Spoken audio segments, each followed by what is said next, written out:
fod pob tant, nodyn a churiad yn ei le. Y paratoadau ola cyn bydd miloedd yn heidio i Barc Eirias dydd Sadwrn ar gyfer gwyl BBC Proms yn y parc. Dyma'r 20fed tro i'r ŵyl gael ei chynnal a bydd Gwydion Rhys sydd dim ond 10 oed yn cael cyfle i arwain perfformiad arbennig gan gerddorfa genedlaethol Cymreig y BBC.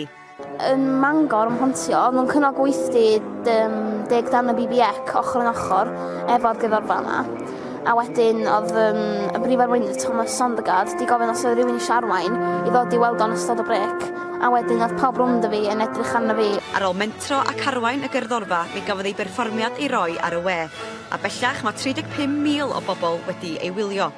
Oherwydd hynny, mi gafodd gynnig arwain y gerddorfa yn y Proms. Nath mam a ddad ddweutha fi, a o'n i'n meddwl, waw, mae hwn yn rhywbeth mawr. A wedyn, nes i, ar ddechrau ni ddim rili isio wneud o, a wedyn, oherwydd o'n i reit nerfus. A wedyn, ges i dipyn o gefnogaeth, a felly, dwi'n meddwl dwi'n teimlo'n barod i wneud o.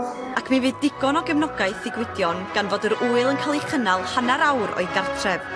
Dyma'r tro cyntaf i'r digwyddiad fynd i Ogledd Cymru. Mae'n hynod o bwysig mwyn denu cynulleidfa newydd. Mae'r Proms yn ffordd i gael i annog pobl i ryndo ar gerddoriaeth gwahanol, cerddoriaeth clasurol, cerddoriaeth pop a pob math o genre. Felly mae'n ffordd arbennig i ddod â phawb at ei gilydd. Cerddoriaeth glasurol ydy prif ddiddordeb Gwydion, sydd hefyd yn chwarae'r piano a'r soddgrwth.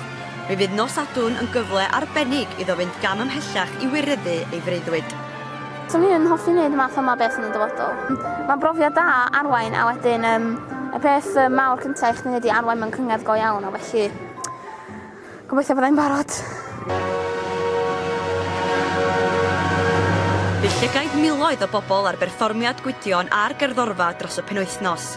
A'r seren ifanc o Fethesda'n gobeithio anelu am yr uchelfanna wedi'r perfformiad yn y Proms.